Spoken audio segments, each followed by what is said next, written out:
really we're in this renaissance of herbal education. So my advice is, by following your passion for plant medicine, this can really ignite the same interest in either new clients or customers. I was talking about the Grandelia example today. That's a great one. So by following your passion, of course, you can build your business rapport. Of course, we want to be compliant. So we want to talk about our love for Grandelia without saying bronchitis or whatever it may be. So following our passion, finding ways to authentically connect with people, but also being compliant is important. Welcome to the Herbalist Hour. This is where community gather, merging the power of people and the flowers, the sweet and the bitter to the salty, the sour. Umami, it's time for the Herbalist Hour. I got my green tea and my linden infusion, so. Right on. I've got my ginger tea with lots of honey today. I've already had a Naturally Boulder networking hike that I did this morning. Talk about a great way to start the week. It's a Naturally Boulder event. We hike in the hills outside of Boulder. Of course, we identify some plants. If you're walking on a trail with people like you or me, you're getting an herb walk, like it or not. You just can't help it, right? It's funny because I've never actually led an official plant walk before, and I don't know. I think I'm nervous to do it, but every time I'm with my family out there, they essentially get a plant walk anyways. Without a doubt. Exactly. Well, right on. Well, welcome back to the Herbalist Hour. Today, I'm joined by Asa Waldstein. Welcome to the show, Asa.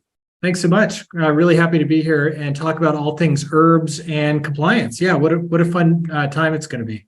I love it, and we've worked together on a few projects over the years, so I'm excited to get to know you a little bit more.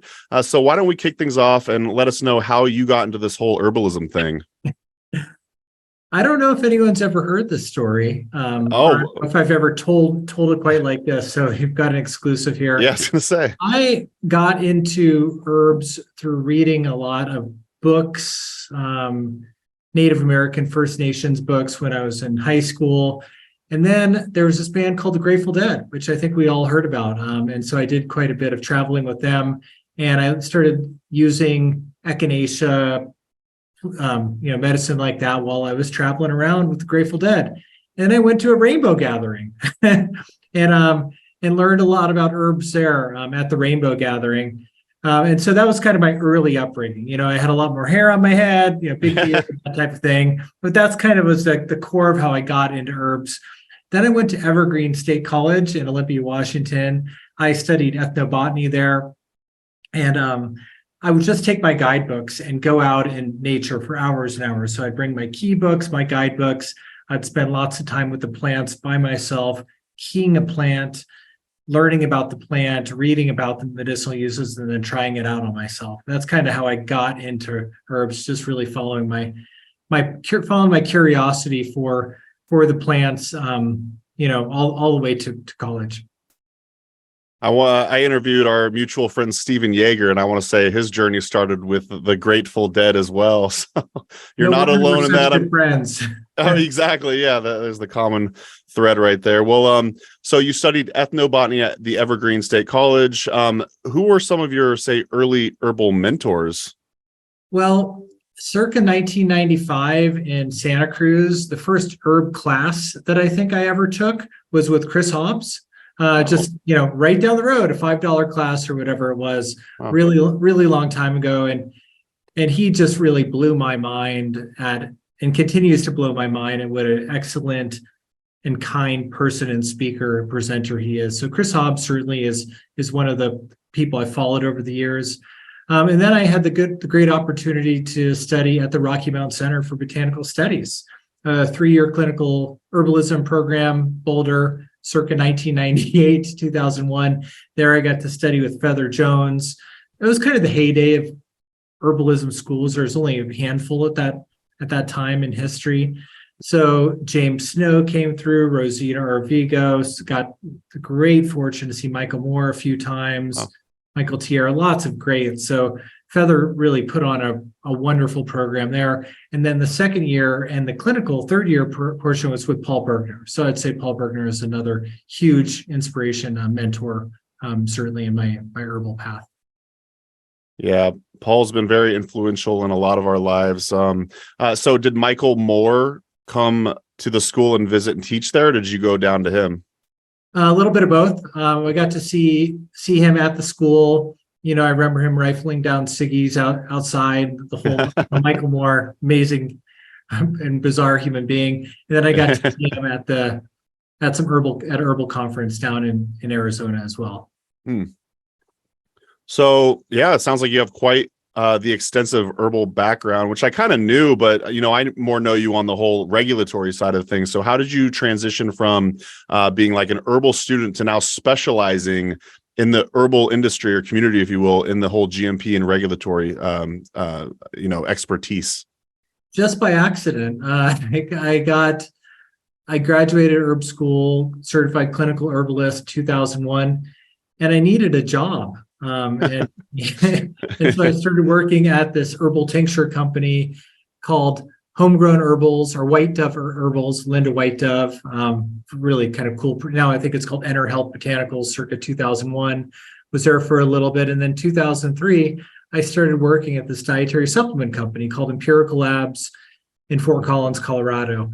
And I'll say this. During my interview at Empirical Labs, the owner there, it was the first time anyone's ever said to me, I really like your resume, because my resume was like natural food making and kimchi and this herbal tincture and shipping and stuff. The first time someone's ever said, hey, I really like this resume.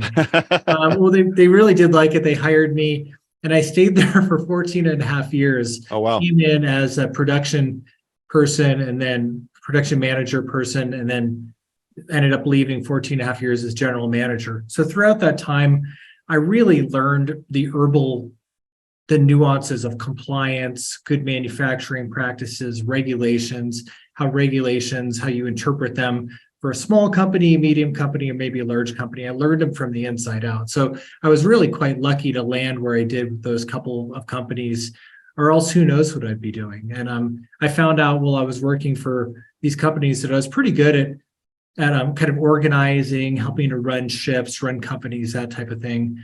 So my Virgo brain really paid off when it came to helping to run companies. So that's how I got in from the herbal clinician side into manufacturing, and then I learned the regulations from the inside out.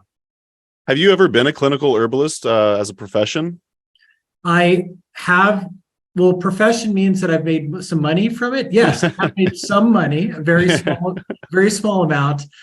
So I did have more of a friends and family practice after I graduated from herb school.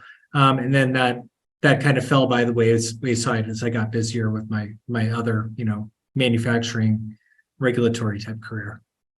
I follow you on various social media, different sites and whatnot. And I want to say a lot of times I'll see you post things like you really love what you do. You love regulatory. It sounds like you're always at like the cutting edge of it and whatnot. And I just love the point where people are told to follow their passion, but you kind of seem to be one of the stories of the passion kind of fell into you when you started doing it for this business that you got a job through. So sometimes you don't even know where the plant path is going to lead you, but it sounds like you really have kind of been enamored with what you do now. I don't know if you have any thoughts on that. Yeah, I love it. Well, my favorite college commencement speech is Steve Jobs, Stanford University. Everyone should watch it. I watch it once a year, and I just recently listened to it again over the weekend. And he says, you can't connect the dots looking forward. You can only connect the dots looking backwards. So, and just as a side comment, he studied calligraphy at the school when he was in college. And he said, there's no way that calligraphy is going to, ever have anything to do with my career. But then years later, when he was developing the keyboard for the Mac operating system and such, the calligraphy played a large role in the artistic nature of the letters and the serif and stuff. So anyway, it was kind of a fun example. Can't connect the dots looking forward. You can only connect them looking backwards. So following my passion for herbs, natural medicine, really kind of led me to regulations, manufacturing. And the reason why I love it and why I continue to love it is if we have to get health-giving products into the hands of people, right? That's how herbs and natural products can really make a big impact on a large group of people. But if we do that in a way that's going to get us in trouble or going to get people sick, maybe if they're not following proper manufacturing regulations, this is no good. This is bad for the herbal industry and dietary supplements in general. So following my passion for regulations and saying, oh, you know what? We know what we can't do, but we're a small business. How do we tell the story about our natural products in a way that's compelling, that's going to entice people to buy or get benefit from our health-giving products without coming back and getting us in trouble? So it's kind of a never-ending journey with interpreting regulatory compliance. Yeah, I'm sure you see the same issues over and over again. So you're doing a great job educating folks out there. So why don't we kind of start with a basic question that you probably get all the time.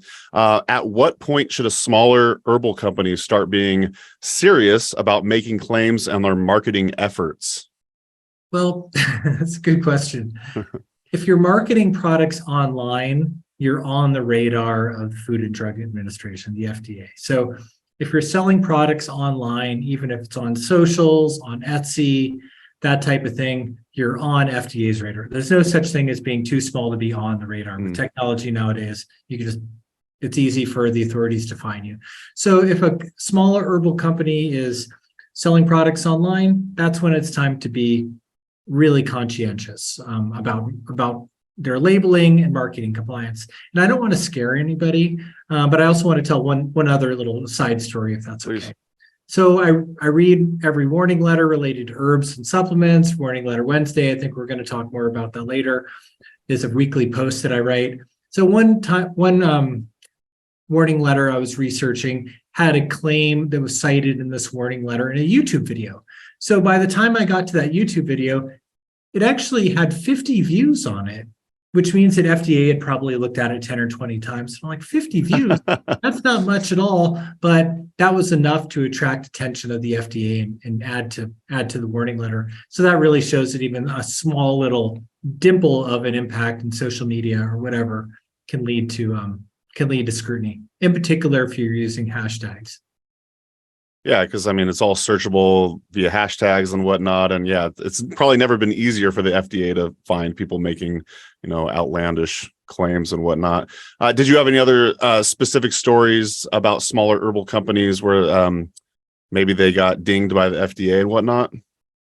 Yeah, unfortunately, there's too many. Sure. Yeah. There's a lot, but there was recent one, a company called Elderberry Fairy, and you can look that up on my website, Warning Letter Wednesday. I do a deep discussion about this, but essentially this was kind of like, and I'm super paraphrasing here, so excuse me, kind of a groovy farmers market type cottage industry company that was making elderberry products. And in fact, the people that ran this company, I looked them up. They looked like the kind of folks that you, Mason, and me, we'd love to hang, and Stephen Yeager, we'd all love to hang out with. They look super cool. Yeah. But they inadvertently crossed the line by putting up a website or something on their socials and talking about echinacea is good for colds and flus and citing some studies. I think in that instance, or maybe another one that I can't remember the name of, a company actually took a picture of their elderberry is good for colds, flus, viruses, a picture from a farmer's market, we see those, and then posted that picture on the socials, and that was cited. So small company just didn't know the nuances about compliance and marketing and inadvertently crossed that line into making disease claims. Another company was selling products on Etsy. This was a few years ago, but it shows that even claims made on Etsy in your storefront can lead to scrutiny. And last but not least, there's a well-known herbalist that has made a lot of, has promoted a COVID protocol. So COVID, herbs for COVID, of course, we all know that it helps, but it's okay to educate about this, but that crosses the line into compliant marketing when, for example, several herbalists took this COVID protocol and made a small batch, 20 bottles, 50 bottles, well-intentioned herbalists that wanted to help people, but with doing that, by making a COVID protocol product, they've inadvertently crossed the line into a very serious COVID claim. So, fight the urge to use disease words, I guess, is my kind of key takeaway here. Sure. What are some of the punishments that you might receive if you do get notified from the FDA? So Most often it's a warning letter. So warning letters are public record. They don't go away. They rank really high on Google. So your name will be memorialized forever in warning letter history. Wow. And a couple more reasons to avoid warning letters are it takes legal resources to respond to. You should hire a lawyer. It can scare away investors if you're a little bit bigger and you want to go out for investment or sell your company. It can lead to plaintiff attorney lawsuits. So class action attorneys look at all the warning letters. And it can get you dropped from your insurance or your credit card processor, maybe a distributor if you're in a regional distributor or Whole Foods or something like that. So usually warning letters are primarily how companies are getting in trouble. There is the possibility of fines, injunctions, seizure, that type of thing. Those things are relatively rare. Hence Warning Letter Wednesday. And yeah, we'll talk more about that later. But in the meantime, dear listener, I do want to encourage you, go sign up for that. I'm on the list. Every Wednesday, we get a new Warning Letter Wednesday. And if you're even considering running an herbal products business of any sort, selling tinctures and whatnot, this is invaluable information. It just kind of keeps it top of mind. So every Wednesday, you can kind of see what's going on in Asa's world. And he's sharing stories of what's going on in the regulatory compliance and herbal marketing and whatnot. So highly recommend that. You could go to asawaldstein.com, sign up there, I'd imagine. Yep. Right Awesome. at asawaldstein.com and just click on the Warning Letter Wednesday tab. It's also a LinkedIn post as well. So yeah, you can sign up at Warning Letter Wednesday at asawaldstein.com/Warning Letter Wednesday.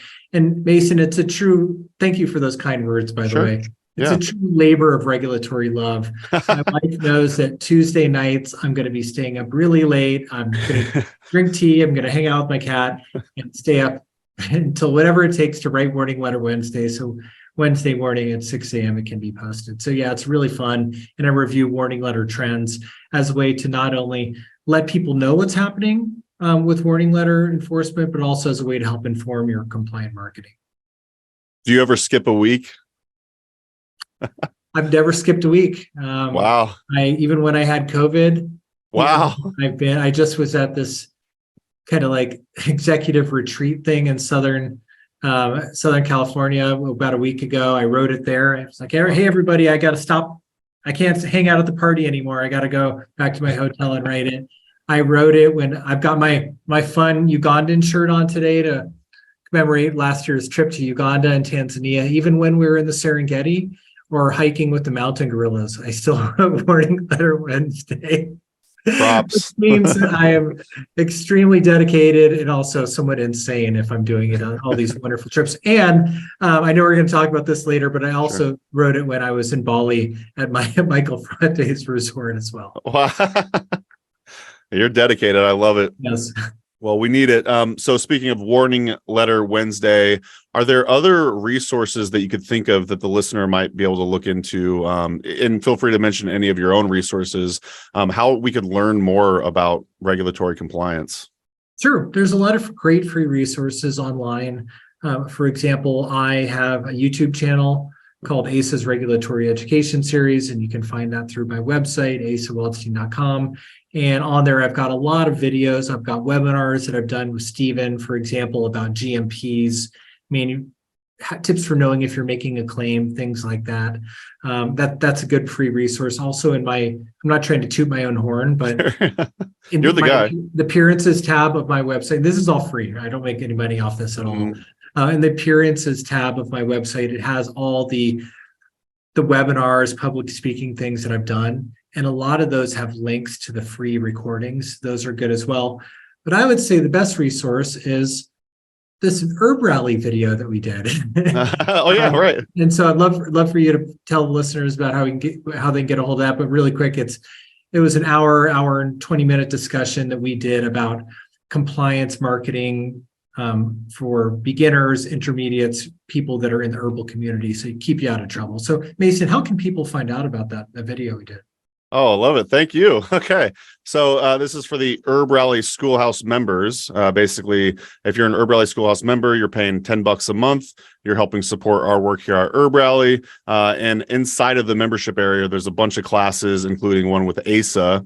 And yeah, what you just described, what your class is all about. So it's a great resource. So those ACEs class, along with lots of others, if you did want to check that out, you could even just watch it for free. You could join, get your first month for free using coupon code YouTube30. If you're listening on the podcast, you could even use coupon code podcast, but that'll get you your first 30 days for free.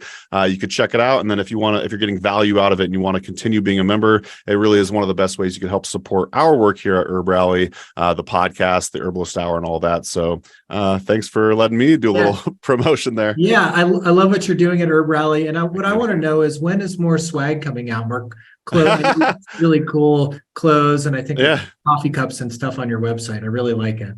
Thanks. Yeah, well, we'll send you a hoodie, Asa, no problem, or a shirt or whatever you want. But actually, your swag today is so good. I don't think you need one of our shirts, but still, actually, Amanda is working on a couple new T-shirt designs because we're going to be doing the Great Lakes Herb Fair in a month. So we want to have just a kind of random new shirts. So yeah, I love it. It's a very undersold or underappreciated or unknown version part of our website. So thanks for shouting out the shop. Yes. Cool. Well, why don't we go? Yeah. So speaking of the class you taught for the Herb Rally Schoolhouse, why don't you give maybe any sort of quick tips or tricks for the audience when it comes to marketing claims? Okay. So we're all herbalists. We love plants. Before we go out, I'm going to throw a kind of a silly analogy out there. Before we go out and wildcraft any plants, what do we need to know? We need to know the plants that are going to get us sick. So I'm here in Colorado. Before I go out and hang out with OSHA, I sure better know what the hemlock looks like, for example. So it's the same thing with marketing. Before marketing products, we need to know what can get us in trouble. Hope you enjoyed that silly analogy.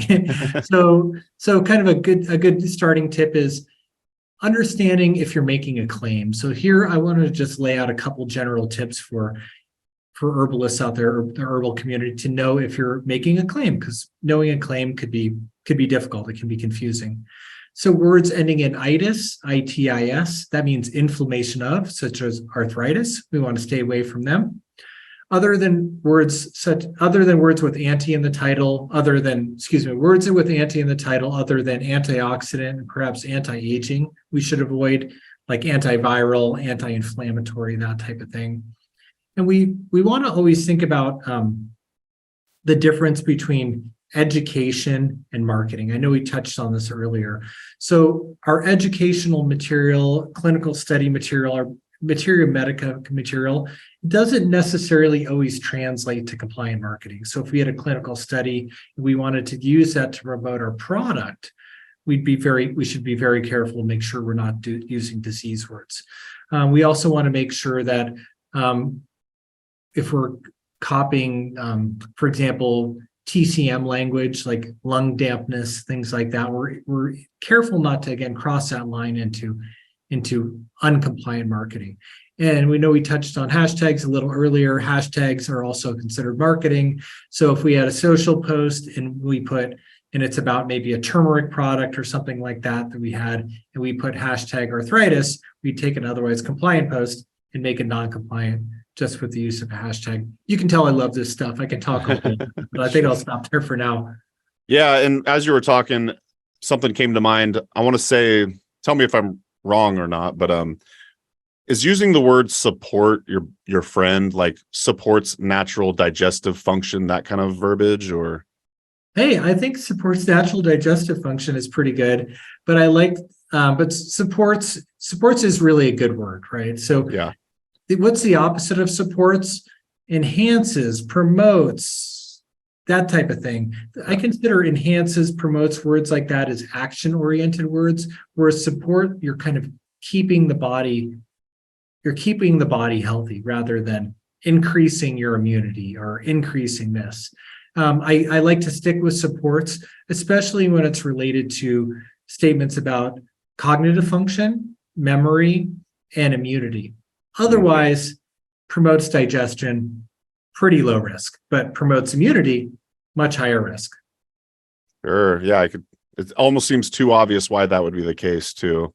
Why don't you tell us what the ASA rule is? Let's see. Oh, the ASA rule. That's right. We've got a couple ASA rules. Now, the ASA rule is if you wouldn't put it on your label, you should be careful letting it slip by in secondary marketing. So let's say you've got the word anxiety We wouldn't put that on a product label, but what about if that same word slipped by in a blog or a showcase testimonial or a social post? So again, if we wouldn't put it on the label, we should definitely think several times about letting it slip by in any secondary marketing. Gotcha. And I just, you were talking about the use of the word anti earlier, and maybe I misheard you, but did you say it's okay to say anti-aging, or did I mishear that? Antioxidant, the FDA has a definition of antioxidant, vitamins A, C, and E.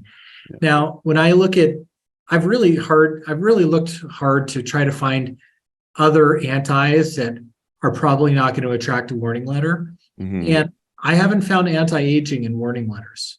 That doesn't mean it's without risk, Right. but it's a lot lower of a risk than saying anti-inflammatory. I don't think it's on the keyword list the FDA is looking about anti-aging. Of course, you should be careful with it. I think a more compliant way to say anti-aging is graceful aging support, or something like that. It's a little more nuanced, but yeah, I think anti-aging's not on my high risk word list at all. Wow. Yeah, I would have not guessed that, but okay. Well, thanks for the clarification. I was kind of overly excited for this question for whatever reason, but are puns or wordplay compliant? Like, say, I don't actually even have a good example for you, but I'm pretty sure you know what I'm referring to. I think Wish Garden Herbs does a really good job at their puns, like they have a Party Smart formula. It's made perhaps for alcohol metabolism. I don't want to speak for them. They've Sure. of course got Kick-Ass Immune. They're really playful.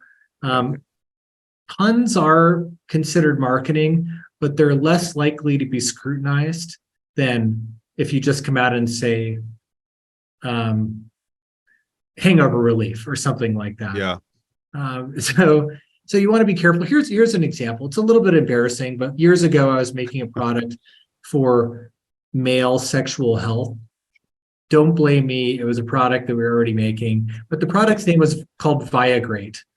And so it sounds like Viagra. Yeah. And like the FDA came in one day and they're like, you guys, seriously, it's a male sexual support product and it's called Viagrate. Like, you're really flying a little close to the sun with that. Yeah. That'd be an example of a pun that was definitely pushing it. Maybe a lower risk example with, here's one. There's a tea called Smooth Move, traditional, or I can't remember the name of the tea company. It's for constipation, but they don't say constipation. It's called Smooth Move. So the fact that they're using that as a product name, I think, is a great example of how puns can be used. Again, nothing's without risk. If the product's name was Smooth Move and then there was research related to chronic constipation, that'd be serious. So it can raise a flag for the authorities to look deeper, but as long as all the secondary marketing is relatively clean and the claim isn't over the top like that Viagrate example, it's pretty low risk. I don't know if this is in your area of expertise or not, but I suspect it is. Say an herb shop owner is selling a Smooth Move tea blend. And yeah, sure, the wordplay there gets lost to the FDA, like say on the internet. Are there ever, say, like undercover FDA agents that go in and hope to extract, like, say, medicinal claims where the herb shop owner is actually like telling, essentially prescribing drugs to their clientele? Like, does that ever happen? Like, yeah. So does the FDA ever go undercover and try to bust people in that way, or say like trade shows and whatnot? Not that I've heard of in clinics or herb shops or anything, unless those interactions were broadcast online, such as socials or Sure, a live open public Ask Me Anything or something like that. At trade shows, the FDA does go around booths. I've only heard them enforcing literature, so something concrete, probably not based on what they heard. I'm not an attorney. I don't know if that would be admissible or not if they just heard something on the trade show floor. But that being said, we always want to keep in mind that anything we're saying, should be compliant. If you're one-on-one with a client and you're four walls of your herbal practice or your herb shop or whatever it may be, as long as you're doing no harm, I think the FDA would practice enforcement discretion and probably not ever know about it. Again, if that was publicized, such as, hey, it's a webinar, ask me anything about my clinical practice, or I'm doing something that's public, that's evergreen, that's traceable, to be totally frank, that's more likely to be scrutinized. I guess it keeps coming back to like this idea of risk tolerance. Like, is the owner of that herbal company, like, because there's so much gray area. I mean, some stuff's just outright obvious what not to do, but I guess it in the end depends on the owner's risk tolerance for a lot of this stuff. Yeah. I mean, I wouldn't, if I was an herb shop, I wouldn't want to have a lot of disease words on my shelf talkers or on my trade show literature or anything like that. But I would probably be just fine talking to someone in language that I probably wouldn't use publicly. Now, I wouldn't say, and this is unethical in my opinion, but I wouldn't say anything, hey, this is great for preventing cancer, or, yeah, you can get off your SSRIs in 2 weeks with this. I wouldn't ever say anything like that, because that could hurt people, and that's no good. But if I wanted to maybe talk about, sleep with a more finer point, or maybe occasional anxiety or something like that, or pain, I'm sure I would do that if I was working in a clinic. I don't know if other people in your position had the same, like, say, herbal training as you, or herbal origin through, like, say, the Rocky Mountain School and whatnot. But I feel like that it really set you up nicely for this profession. Like, I feel like, yeah, you're being conservative in nature right there already, just by the way you were trained by, say, Feather and Paul and all them. So yeah, without a doubt, I'm really fortunate. I never ever thought that my herbal background and education would lead to anything professionally. Never, ever. Because the supplement industry in 2001, 2003 was quite small.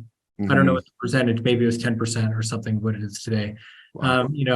10 plus years ago, it caught on more in the mainstream. Same with herbalism now, which is really, really great. So I never thought that following my passion for herbalism would lead to this. Yeah, it's been a pretty wild journey to get to where I am. And yeah, very unique very, very thankful to be able to have this kind of upbringing with herbal education and knowledge to bring to dietary supplement regulatory marketing. And guess what? When people hear that I've got a clinical herbalism background, or I was on a Naturally Bolder networking walk this morning, when I'm pointing out Grandelia, what? This is so cool. It really does help. To be honest, from a person point of view, it helps you build connection with them, but it also helps build that connection, which can lead to better business opportunities. So, be authentic. But for example, I pointed out Grandelia to someone. They had no idea what it was. We're talking, and guess what? They may hire my company to do some regulatory consulting, because guess what? We're all connected to the plant. So it's a great kind of in. I mean, as long as you're not being, slimy about it, it's a great kind of in to talk about herbs and natural medicine as a way to build rapport, and then that rapport could lead to friendships, like us, business opportunities, and so much more. Not that you asked my advice, but I just I love it. Rant. I'm here for it. That's what the audience is here for too. So thank you. I read this couple words in one of your I want to say LinkedIn posts recently, and I have no idea what it was. So I said, I'll ask Asa on the show. Asa, what is a substantiation dossier? Presuming I'm pronouncing that correctly. Yeah. All right. So according to the FTC, the Federal Trade Commission, companies should have substantiation for and FDA, both of them, FDA and FTC, they should have substantiation for any statements or claims you make. So if you have a product and you're saying supports immune health, or you have a product that says support joint health or helps you sleep through the night, you're supposed to have data to back that up. That data to back that up is usually in the form of a substantiation dossier.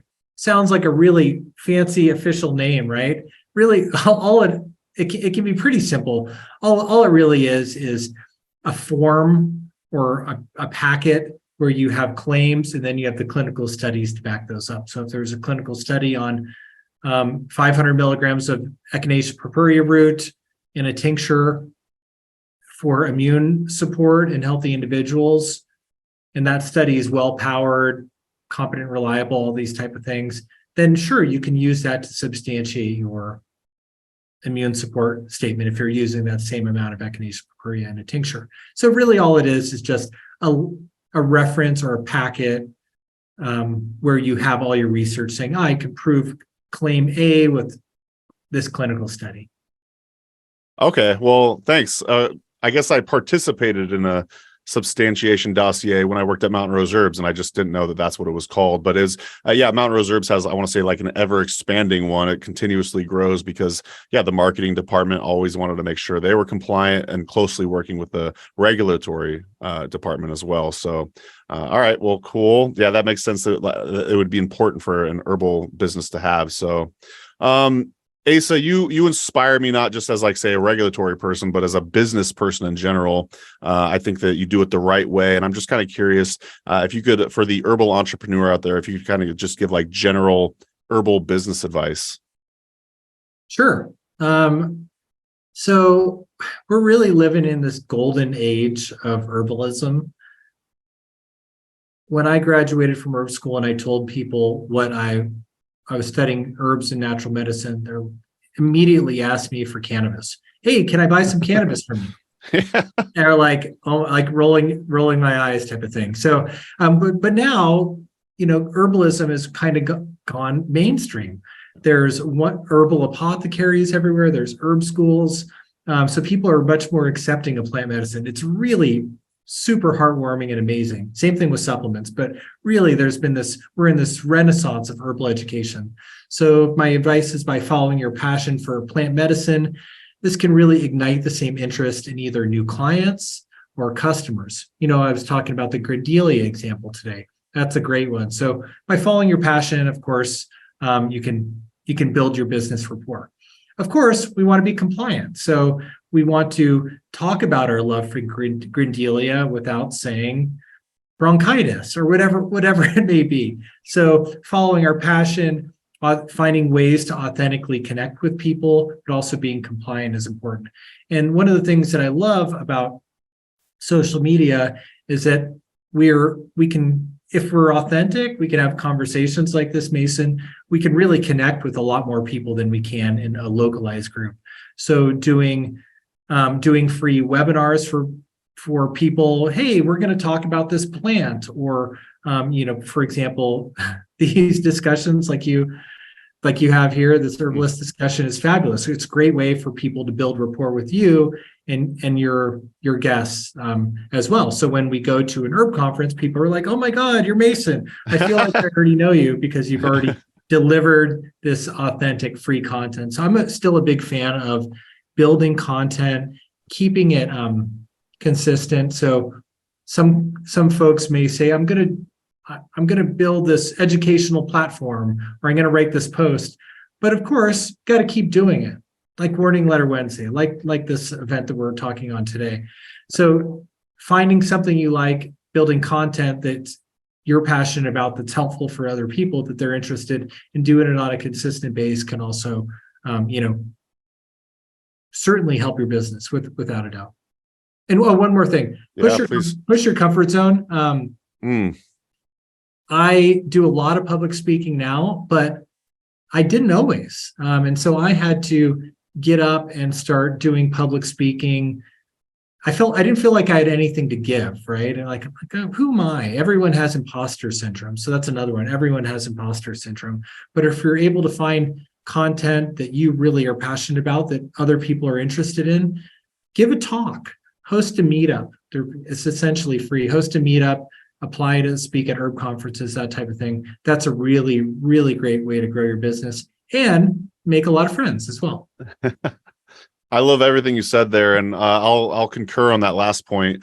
Herb Rally, the YouTube channel and the podcast has greatly helped me grow as a human, getting outside of my comfort zone, gaining so much confidence. I never thought in a million years I'd be speaking to a lot of people, on camera, and the audio and all that and everything. So it's helped me develop so many skills. And yeah, to your point, helps you make a lot of friends and everything. So it's just good stuff all around. So if you, dear listener, have been putting off, say, starting a podcast or a YouTube channel or something like that, I highly encourage you to do so, even if you're shy, because I'll tell you what, if I can do it, I really, truly believe anybody can. So thank you for sharing that, Asa. Yeah, without a doubt. If Mason and myself can do it, then anyone can do it, certainly. Oh, yeah. I was actually going to ask you, what was the first public talk that you gave and how many people were in it, if you recall? Yeah. So I did a couple talks for Empirical Labs years and years ago, 20 people. And I was just like pounding the kava. I probably took it I was like, my mouth is numb. Talking like Bob Dylan. Yeah, I was so nervous. And I paced on the stage because I thought I saw a speaker that I liked once upon a time pacing up and back on the stage, front and back on stage. And someone after the event was like, Asa, that was just absolutely terrible. You're not supposed to walk back and forth. You're making everyone nervous. Yeah. So then I didn't do it for several years. And then I started a group called the Boulder Hemp CBD group. It's a meetup group in 2019. And I did it because I wanted to start public speaking, but no one really knew who I was. So I started my own meetup group where I would just invite other regulatory people. I'd buy some beer, some non-alcoholic things, some snacks, and rent out a space. So it's like a $200 investment. I could have done it much smaller at the park or something. And then I rented microphones and speakers, and then I was center stage. And that's really how I got more comfortable with doing it. I did several of these. They got bigger and bigger and bigger. Then the pandemic happened. We took them online, and then that just took off and skyrocketed. Now I've got a really big newsletter list of people that I did webinars with and for. So yeah, it's been really fun to do that. And you can start really small. It can be a 5-person meetup at your local park or whatever. So it's starting anywhere. I still don't like to do public speaking all the time everywhere at all. Like I rarely even speak up when I'm attending a lecture or something like that, unless I really have something I want to do. So yeah, it's always a constant journey without a doubt. Amen. Well, I was saying, yeah, you inspire me as like an entrepreneur type. And I noticed that I want to say I read it on your newsletter or your LinkedIn, one of the two. You actually created a new software company, or at least it's part of your business. It's called Apex Compliance. I looked at what do you call it, the sizzle reel or whatever, and kind of briefly shows what the software is all about. It looks really professional. Can you tell us what Apex Compliance is and who would be like a good fit to be using this software? Yeah. Because I just couldn't stop thinking about this, back up. I went looking for my consulting practice, something that I could easily type in a list of buzzwords or keywords into a website, a YouTube video, or even content before I was publishing it or reviewing it as a way to streamline regulatory compliance. I couldn't find any program where I could just say, asawaldstein.com, search for all these keywords and give me a report. So I built one. I built it through some dudes that I met online in Pakistan. They built me a really good alpha and beta product. It was wonderful, totally functional, wasn't very expensive. But then everyone started asking me for it. Law firms, brands, large marketing agencies, consultants like me started asking me for it. So I built this program. It's called Apex Compliance, and the website is apexcomplianceprogram.com. And what it does is it finds keywords on websites, videos, and then content before publishing. So it comes preloaded with a list of 55 top words, common in warning letters, common in lawsuits, antiviral, depression, that type of thing. And then where applicable, it has lower risk alternatives, such as, hey, you said anti-inflammatory. Here's a risk rating. Here's some lower risk ways to talk about that. Soothing, relief, that type of thing. And then you're able to capture notes. It also works to streamline content review for companies that are reviewing lots of blogs, social content, streamlines that review before publishing. So that's Apex Compliance Program. I launched it last month. I'm really excited to say that it's been very, very, very successful so far, which is great because I invested not all my money, but I invested heavily into it and I'm passionate about it. So it's helping to find the things that can get companies in trouble before they get in trouble while teaching about compliance. So a lot of larger brands are using this, consultants, companies that review a lot of regulatory content, companies that also review a lot of websites, for example, attorneys, credit card processors, people like that as well are using it. Did you say that it can review, say, videos like before you post something on YouTube? Right now, it just posts YouTube. It just reviews YouTube links, live links. Oh, gotcha. So they could be private. They could be private links, but what it does is it works based on the AI. Oh. The AI YouTube generated closed caption transcript. So it goes, it searches based on that, which is pretty cool. Soon it will be able to pop up a video in there, and then the AI will be able to just go based off the voice recognition. That's a little more complicated. That's one of many things in my product roadmap for Apex compliance as well. Oh man, I remember we spent months, we called it scrubbing blog posts when I worked at Mountain Rose Herbs, of non-compliant language and whatnot. And I could just imagine that would be a great tool. Would you say that would be the type of tool someone would want in order to make sure that their previous blog posts that they've written were compliant? Yeah, anything out there on your website, for example, or YouTube videos or active, that's considered active marketing, even if it's an 8-year-old blog or whatever it may be. I've given so many Apex compliance demos and people said, oh my God, that could have saved me so much time when I reviewed all the blogs on my website, or that type of thing. Or, hey, I work with private equity companies as part of their due diligence process. Hey, we wish we had this before we bought company A, because once we bought it, we figured out that they had a lot of uncompliant stuff deep in their blogs and archives and stuff like that. So without a doubt, what used to take hours or days, can literally be conducted in minutes. I'm happy to say. Love it. So again, for the listener, that's Apex Compliance. Can you say the URL one more time? Sure. apexcomplianceprogram.com. apexcomplianceprogram.com. We'll be sure to link to that in the podcast show notes and whatnot. You're also, I want to say you started the supplement advisory group. Do you want to tell us about that?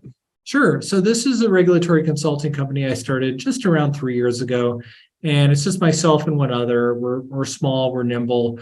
We primarily focus on labeling compliance for dietary supplement and herbal products. So making sure they're labeled correctly, but everything's an extension of the label, as we talked about.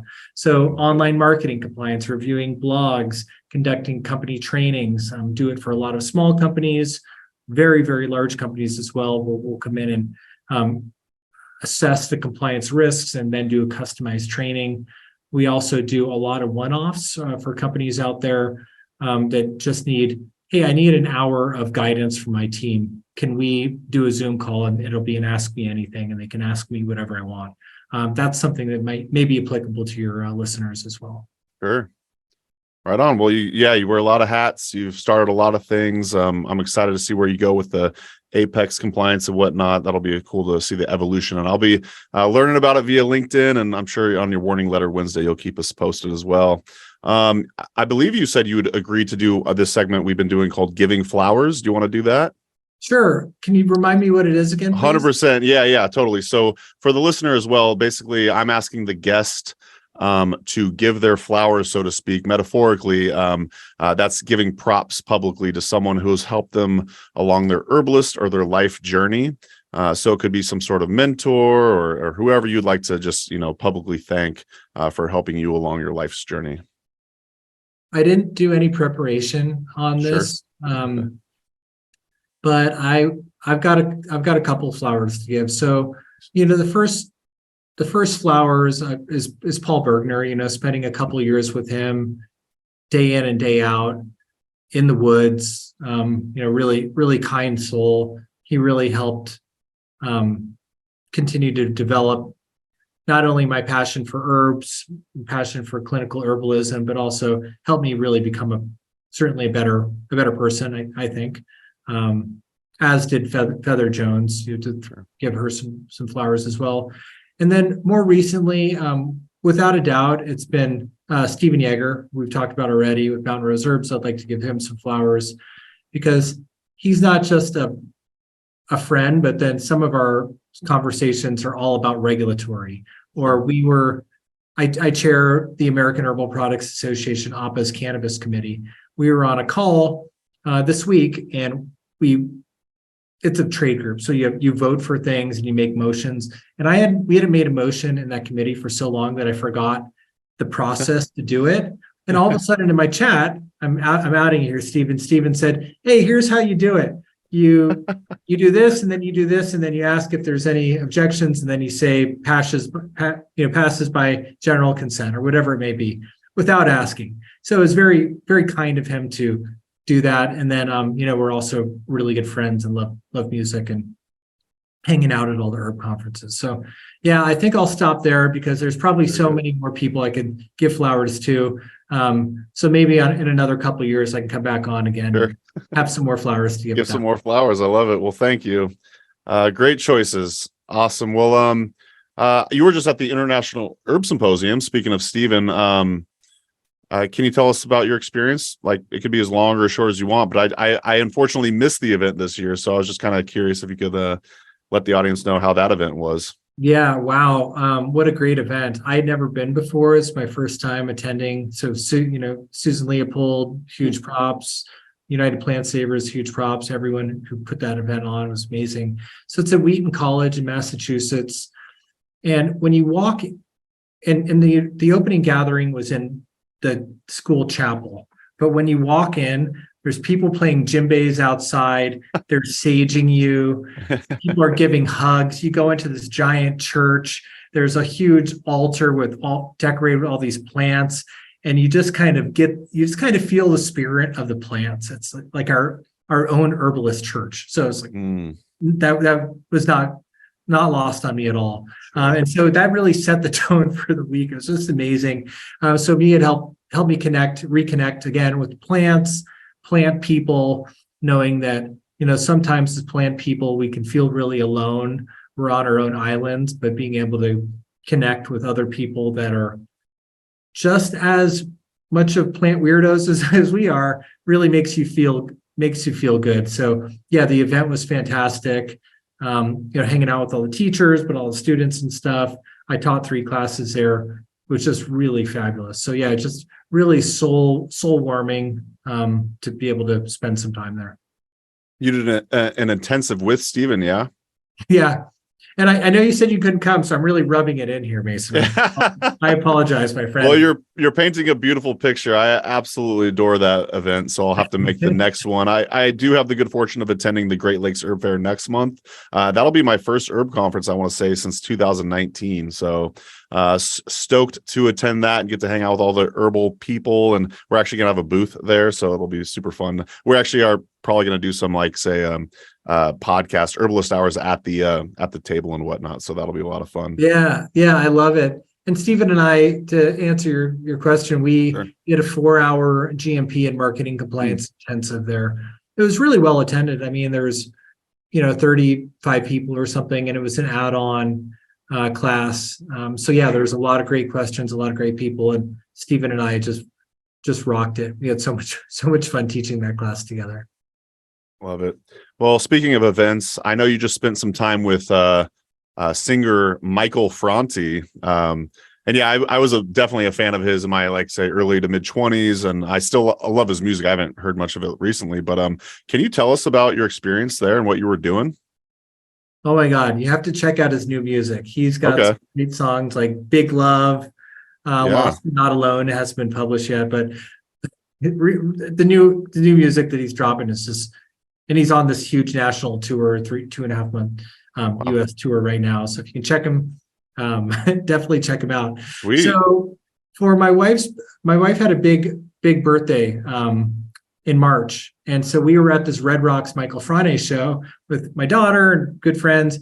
And then we see on the screen, Michael Franti's Soul Shine Music and Mindfulness Retreat, mid-March. And my wife turns to me and her friends, and she's like, "That's what I want to do for my big birthday." Sweet. So we went. It was 5 of us, my wife, some friends, best friends, and stuff. Went to Michael Frante's retreat in Bali, in Ubud, Bali. It's called Soulshine, and basically what this is it's a week long with Michael, his wife Sarah, their little kids there, and Gina Caputo, life coach, yoga teacher. Check out Gina Caputo. She's amazing, really great person. She's actually from the Boulder area here. And so what you do there is you basically just, and I should say that there's only 50 people. So I've seen Michael Franti at, 8,000 people at a Red Rocks, that type of thing.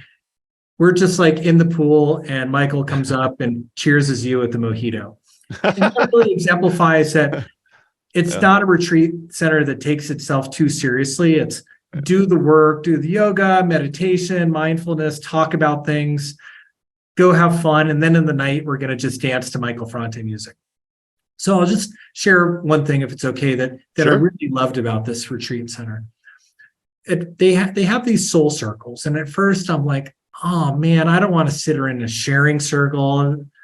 Come on. I was just being stupid about it for whatever reason. It's just my own stuff I had to deal with. But the sharing circles, or the soul circles, were groups of around 10 people. You'd either be in a group with Michael, his wife, or Gina Caputo, and you just talk about different things. So it provided a safe space to just say what you needed to say, but there was no like, hey, it's okay, Mason, or don't worry about it. It's totally silent. So someone talks, and then you just do this, and then it goes on to the next person. There's no pressure to talk. So it's this really clever way to help build compassion for other people. For example, there might have been this person that I thought was really edgy, like, man, that person's really coming off like a jerk or whatever it may be. That was my judgment. But then after hearing their story in the circle, I'm like, oh my God, you have been through so much. And so it really helped build this. You can tell it was an emotional experience for me, getting choked up here. It really helps build this compassion, like everyone has a story. And then you get to dance to Michael Franti music every night. It was like the best ever. So it was really, really a fun experience. So grateful. And the Balinese people are some of the kindest I've ever seen. So I just love that experience. Thank you for sharing. Yeah. That exercise that you did there, where people get to share without, say, like the judgment or the feedback or whatever, that is something that we could replicate. Yes. I love that idea. I'm going to have to try to figure out how to do that with, say, friends and family and whatnot. So I love it. Yeah. It's really open, and I know I tried to describe it, but it's even better than what I described, but so simple as well. And I'm glad you were able to get over, say, being stupid or whatever you said. I notice in those situations too, I'm very hesitant because I don't want to be vulnerable publicly. And then if I do decide to actually move forward with it, I'm always so happy I did, and I learned something about myself. And I'm glad you were able to move forward with it and actually participate. Yeah, and in many ways, it's kind of like the entrepreneur's journey, which is feeling uncomfortable in the uncomfortableness, right? You starting Herb Rally, that was very that's a lot, right? You left your job, your wife did, and you started this amazing, media group, and continue to work really hard to it. But you're kind of everyone's figuring it out as we go along. Same with me and my entrepreneurial journey, and same with all the listeners. I'm sure with opening up your own herbal practice or herbal company or whatever it may be, it's feeling okay with not knowing what's around the corner has helped me. In particular with things like going to the soul circles, same kind of mentality. Going to this networking hike I went to today, I'm like, I don't know if I can know anybody. I'm just going to go and go for a hike. And of course, there it's talking about the plants really was the grounding effect. So yeah, it's really kind of fun to reflect on personal growth, but also business entrepreneurial growth. They're all connected. Yeah, never an awkward moment with plant people, because if you're just sitting around not saying anything, you'd always just point at a plant and start talking about the plants. The best. Middle person. Exactly. Well, let's do a couple more. Let's get to know Asa questions, and then we'll kind of wrap up. What's a random hobby of yours outside of your regulatory work in herbalism? I love snowboarding a Hmm. lot, a real lot. And I also love international travel. Hmm. Those are two of my faves. Are Oh, you one are you more. oh yeah. Sorry, and also Oh, fermenting. I'm obsessed with fermenting tempeh and awesome. sauces and soy sauces and kimchi and all that stuff as well. I Have love you it. ever made miso before? Yeah, Oh yeah, wow. definitely. I've made two really good batches of miso, chickpea miso recently that turned out fantastic, really good. I've also got a 3-year red miso. I think it's a red miso fermenting, and then another one going to be ready in a couple months. So yeah, it's fun. You just do the work and you leave it. It's the best Yeah, ever. I have not dabbled in miso for whatever reason. That seems intimidating, but yeah, we sure make a lot of sauerkraut around here. I So love it. I was going to ask, do you can you do like tricks when you're snowboarding, or are you just hauling ass down the hill? I can do like, big giant 180s off the rollers and stuff, but I'm more of a tree rider. I Yeah. love going in the powder in the trees. And my daughter just graduated college in Durango, but before that, every year we'd go down and do heliboarding, where the helicopters would drop you off in a group and you just kind of ride down these extreme terrains. I like doing stuff like that. Yeah, no, my trick days are behind me. Yeah, I feel you on that. I just tore my meniscus playing basketball, and Oh, no gee. fun. Well, let's get deep card. This will be a random question. What is a kitchen appliance you cannot function without? I would say that a kitchen appliance that I cannot function without is my Vitamix. Hmm.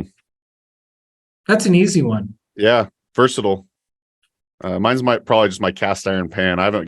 I haven't got around to get a Vitamix yet. One of these days, but right on. Well, let's I did want to, we've kind of brought this up a few times already, but I want to encourage the listener to go subscribe to Warning Letter Wednesday. But not only that, definitely check out Asa on LinkedIn.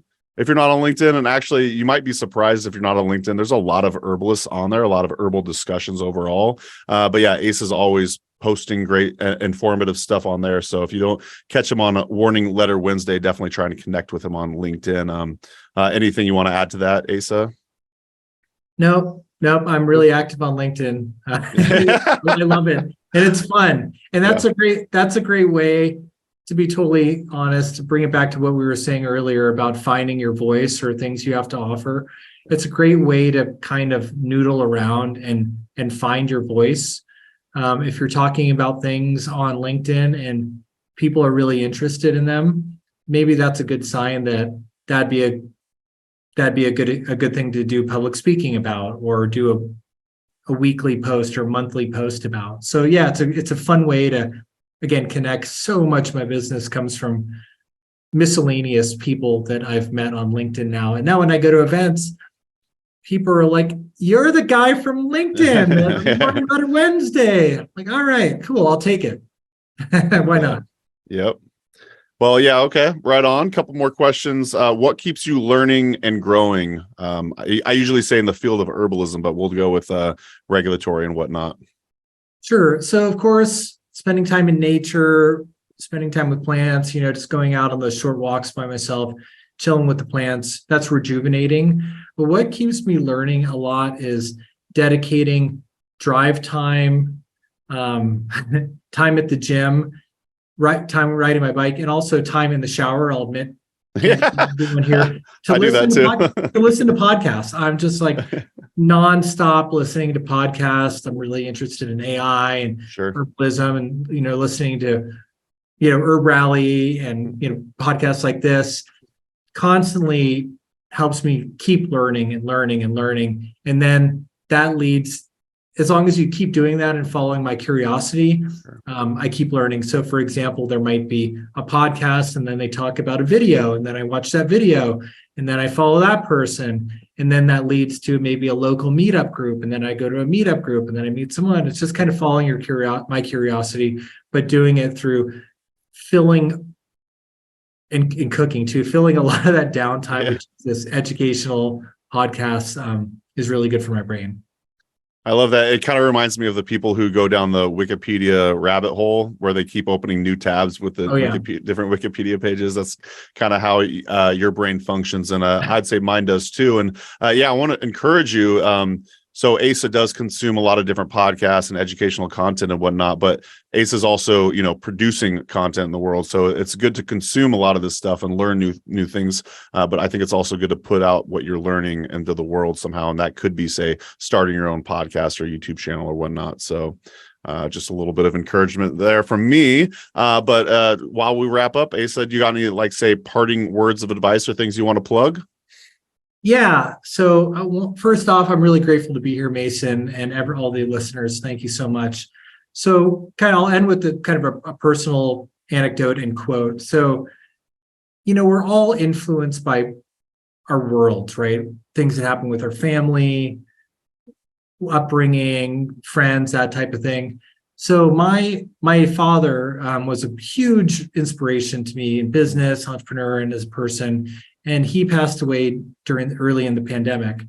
And so during one of the last blogs that he wrote, he was a writer and blogger. One of the last blogs he wrote before he got really, really sick, when he knew that he was sick, it was almost too late, is really pretty inspirational. So there's this quote in there that I'd like to read for everyone or recite for everyone. And it's kind of the mantra of my life and business.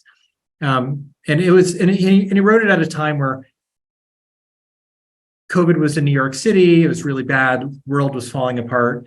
But this is his saying. It's be strong, be creative, make the world the place that you want to live in and do something about it. It is always hard. It is always possible. So I like this quote because I have it on my desktop for I can look at it every day, but it makes me know that, hey, you know what? We're all kind of herbalists. We don't fit into other people's box, but if we're strong, we're creative, we can work really hard and find our best reality, our best professional, personal reality in life. So anyway, I know that's a little deep, but I wanted to share that with all the folks out there today. I love that, Asa. And, I need to start asking that question more to end these shows because, it's a nice way to tie a bow on the whole thing. And thank you for sharing about your father and sharing his words of wisdom. I just want to ask, did he work for Atari back in the day? I saw you post that the other day. I was like, that's so cool. My dad worked for Atari. I'd spend summers playing video games for free, in the lobby of Atari when I was a little kid. I got Tetris 6 months before it came out to the market, just a big microchip. And I guess it was an entrepreneur in me, but I'd charge people 25 cents a game to come over and play it at my house. I'll admit that maybe that's a crummy thing to do. That's how I made my first $100. But anyway, my dad worked at Atari and grew up in the heyday of Silicon Valley back then. So cool. Well, right on, Asa. Thank you so much for joining us on the Herbalist Tower here. And like you said, maybe we'll do a round 2 in a couple of years. And I'm excited to follow your journey and see where this whole Apex compliance. And one more time, dear listener, please go subscribe to Warning Letter Wednesday on asawaldstein.com. So thanks, Asa, once again. And thanks you all for listening. We'll see you in the next episode. Thank you all. Have a great day. You too, Asa. Talk soon. Talk soon. Thanks so much for watching today's episode of the Herbalist Hour. If you enjoyed it, please give it a thumbs up. And if you want more great herbal content, be sure to subscribe to our Herb Rally YouTube channel. If you enjoy these Herbalist Hour episodes and you'd like to join us live, you can do so by becoming an Herb Rally Schoolhouse member. Learn more at herbrally.com/schoolhouse. And if you want to get your first 30 days for free, use coupon code YouTube30 at checkout. So our Herb Rally Schoolhouse members get access to exclusive video classes, monographs, and a lot more herbal community discounts, along with joining these live Herbalist Hour interviews. So one more time, herbrally.com/schoolhouse, enter coupon code YouTube30 at checkout to get your first 30 days for free. All right, we'll see you in the next episode and take care.